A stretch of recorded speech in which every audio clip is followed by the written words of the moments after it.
Okay, all right. We're here with Kelly. And Kelly, what are you playing this month?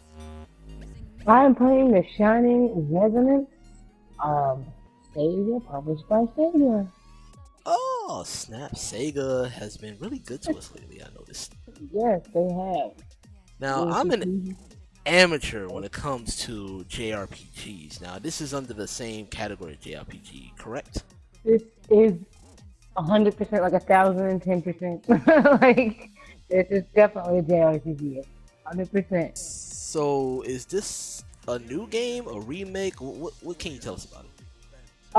I know about the Shining series in general. It's just a part of the Shining series. It's a game that's within the Shining series. They're just they're JRPGs. If you're like a JRPG fan, then you know what the Shining is. And so, if you're new to this, I think you'll like this game. If you're really into JRPGs, you'll most likely really like this one. Okay, so what is the storyline of Shining Force Reef? I mean, ooh, I said Shining Force. Jesus, I'm thinking about something else. Shining Resonance Refrain. What is the storyline? So the best I can describe this, without like getting too into detail and spoiling anything. So long ago there was war fought with dragons, um, and eventually there was peace. But now the empires are going back and forth fighting again.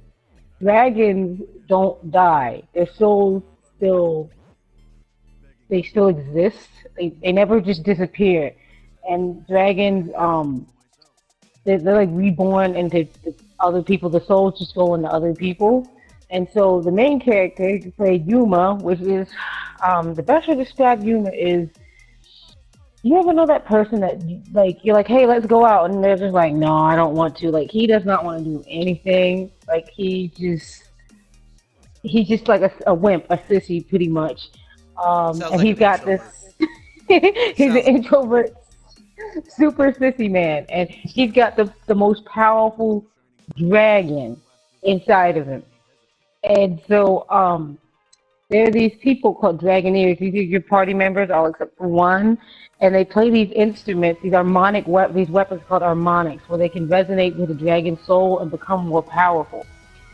So the Empire decides they want to fight dirty. They're like, you know what? We're not going to sit up here and just, wait for these dragons to and search for these dragon souls and, find the shining dragon and whatnot. They make their own dragons. So like, forget this. We're making our own dragons. We're taking dragon souls and we're manufacturing dragons. They kept up with technology, okay? And so they pretty much created their own weapon of mass destruction without yeah, doing the natural thing.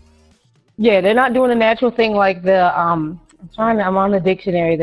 The side you're on is that they're like, no, we're gonna use the Shining Dragon. The enemy's fighting dirty, which makes sense because this is war, They want and to they call mass it produce Draco it. Machina. Yeah, Ah. Draco Machina, like machine dragon.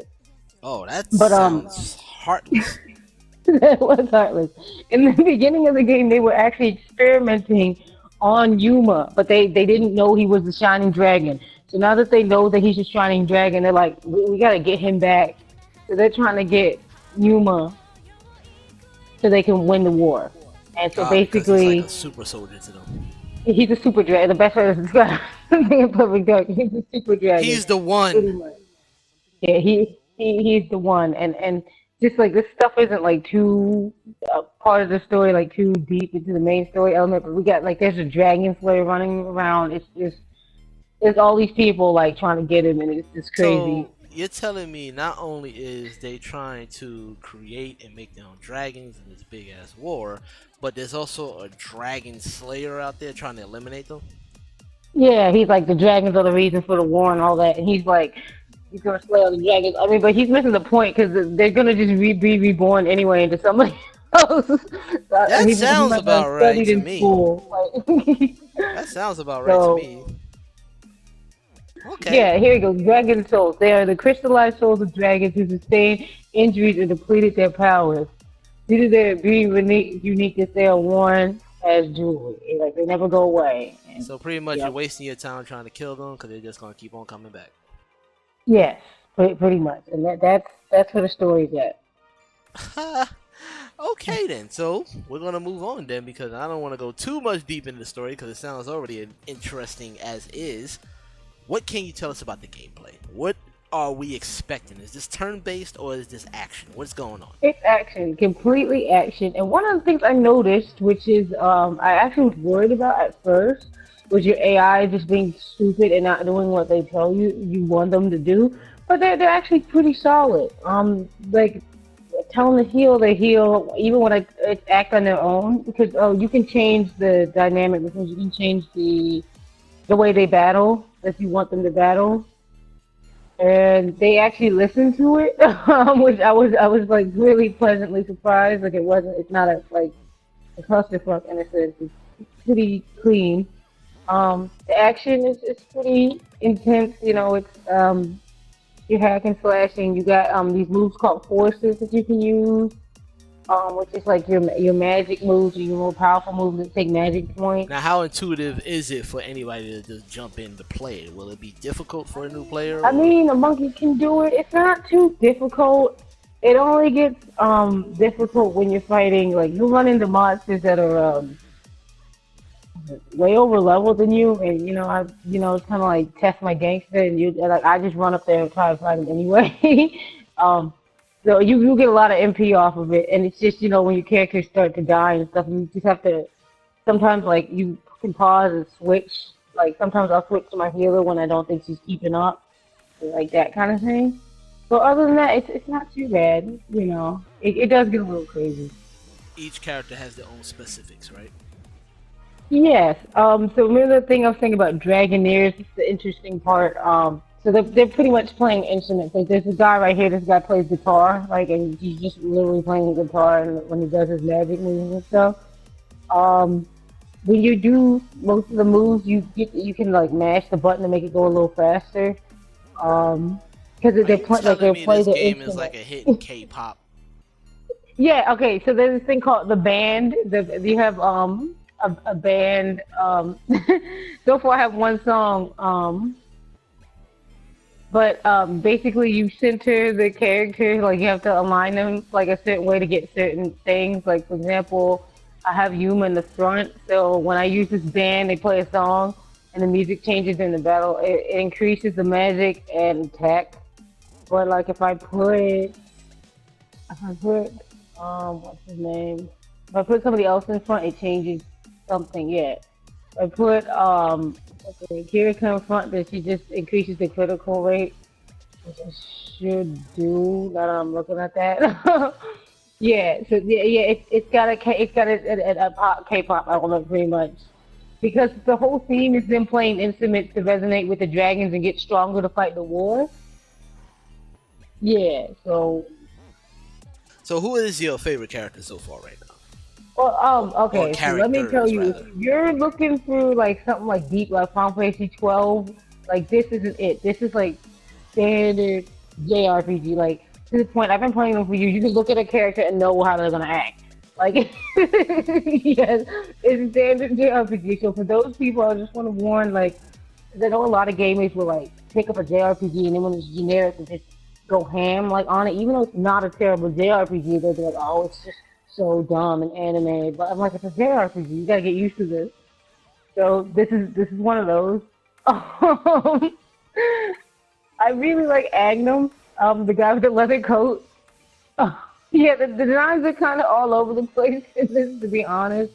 Like, for example, I have a witch that's wearing a Chinese dress, and then this other girl, Kirika, is in this Japanese-style dress, and then we have a rock star in a full-on leather coat with, leather pants. Oh, Jesus. Yeah, the design is all over the place. That's not a bad thing. It's kind of humorous to me. Well, since we're talking about designs and everything like that, let's get into the visuals of the game. Okay. What makes... I mean, you're a game designer yourself, so what do you like visually about this game? Visually, I like, if you're like I said, if you're into anime a lot, visually I like the shininess. Like, it's really anime. Everybody's really bright. Everything's really shiny.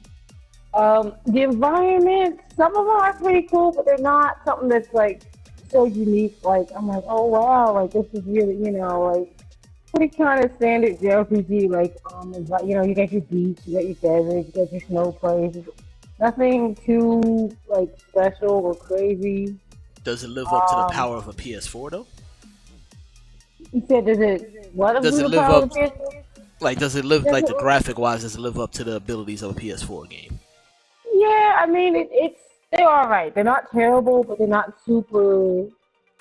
What was the one game I think I reviewed was last one the Valkyrie Revolutions. I think that one looked a little bit like cleaner.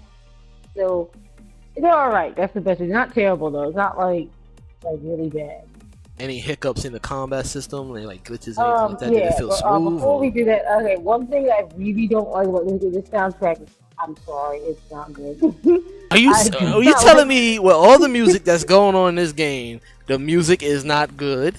The music, yeah, that's the irony. The music is like wet. It's like, oh my goodness, it's not good. I get they're trying to keep it fairy tale like, but there's nothing memorable about the soundtrack. Like this forest that I'm in right now has like the most unmemorable music. It's just That's highly disappointing. yeah, I'm highly disappointed. I thought I was gonna get some like really like Final Fantasy kind of like stuff. Like this music is not that good. One of the main things is Yuma can, in the middle of the battle, could transform to the dragon, and what I've been finding is he's pretty useless. He's in the dragon. Wait. His ultimate, he turns into a dragon, but he's useless. Okay, let me have to explain. That sounds weird. Yes. Okay, so the dragon is based on your MP. So once your MP is down, he goes to berserk mode where you can't use him, and he just comes back and you can't use him, and they switch you to another character. When he's in the dragon mode, you can't pause or use any items, which is kind of irritating because like sometimes like my healer will need an ether, and I can't give it to her because I can't pause it unless I turn out of the dragon. Also, one time I turned the dragon, but I got knocked like a little bit too far back. He's slow as dirt. It takes him forever to get over to an enemy. He's just like really, really slow, like insanely slow. I'm like, this is okay. Like I'm just like I'm better off not even. So it sounds like it kind of confuses you when you have somebody that's supposed to be powerful and they're not. Yeah, you're supposed to have like this powerful overdrive feature, and it's just kind of more irritating and clunky to use. You remember that the Halo 1 Warthog, how like dumb that was to control? Like that's kind of how it is. Hey, you leave Halo alone, okay? I love the Warthog, okay? That was my favorite vehicle in the game. Jesus Christ. Alright, so I guess that's one of your bads. Any other bads, since we're going to segue into that? What else bad do you feel in the game? Let me think. It's not really bad as much as it actually. There's a lot going on. There's this thing called bonds. The bond diagram is a little bit kind of. You want to set it up right so that when you're in battle, you resonate, which means you get more powerful. But I keep on locking new bonds every 2 seconds, and I try and link everybody up, and it's kind of like a little bit confusing. It's just a little but I understand why you use it. Also one thing is so you get to what is this?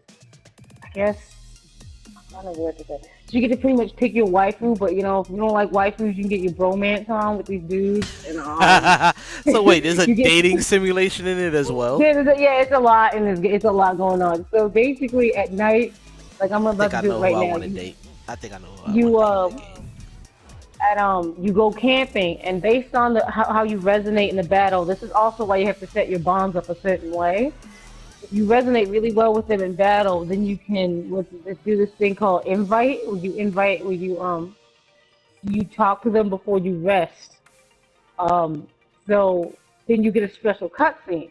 So at first, they started voice acting them, and then for no reason, like after maybe when I get to my 3rd bond level, they just stop voice acting the cutscene. I'm like, oh, I hate when a game does that.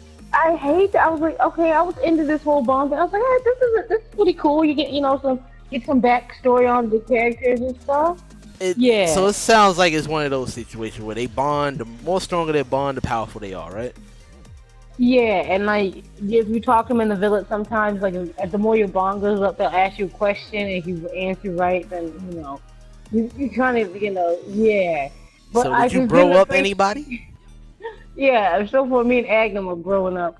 So I got my wife on the side, a character, and then my bro man Oh my God, you over in a here. polyamorous relationship? Oh So Lord, whatever you need to do to save the kingdom, I guess. I guess. But like I said, what I really don't like is how they just stop voice acting in the middle. I was like, okay, they voice acted like the first three I got with Kilika, and now every time I'm doing it with it, they stop voice acting. I have to read everything. And I was like, So they just got I feel lazy in the like, middle, right? yeah, and that's one of my nitpicky pet peeves. It feels like I'm looking at the game. It looks like it has a decent budget, and I just feel like there were parts where they just got lazy with the voice acting and stuff like that. Like I understand, like not everything needs cutscenes. Like I do think I like the way how they did it.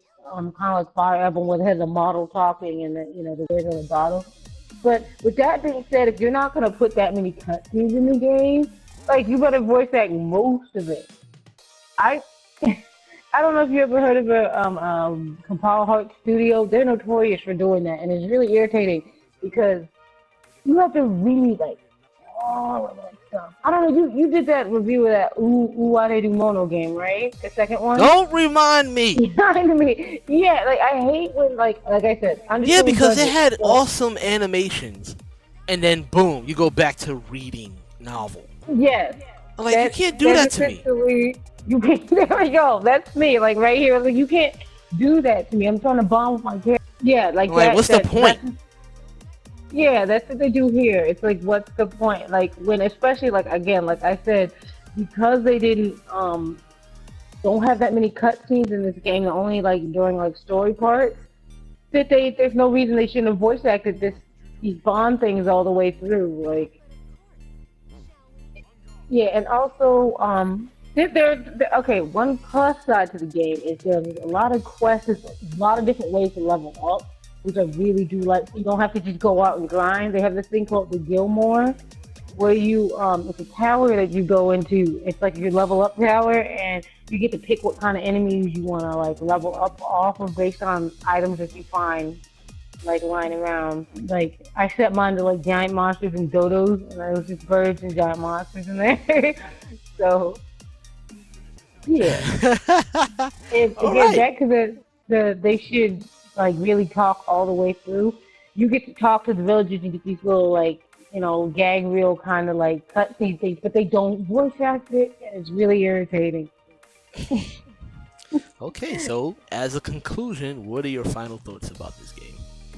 My final thoughts is if you're looking for a JRPG this summer, definitely like pick this up. Like I know the JRPG crowd, and like there's a lot of respectable things about this game from a JRPG standpoint. Definitely, if you're a person that like normally does not play JRPGs, if you're kind of a Western RPG person, like you play like The Witcher and like Skyrim and all that, and that's like mainly your cup of tea, you're probably gonna be one of those people that are like, oh, this is so dumb. This is just why I don't like anime games, because it is very anime. It's like I like to say, you have another song, Soulja Boy anime. It's anime sweat. Okay, so. And if you have an open mind, if you're just looking for something just with an open mind, the gameplay is really good enough to where I think that like new players would enjoy it. It's definitely like a 3. It's not terrible.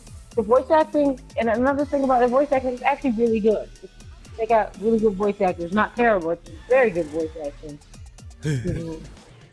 Well, that's good. I'm glad you sat here and told us everything about Shining Resonance Refrain. Expect the written review to come up soon. We're going to have this video review. Please like and subscribe, and we'll see you next time.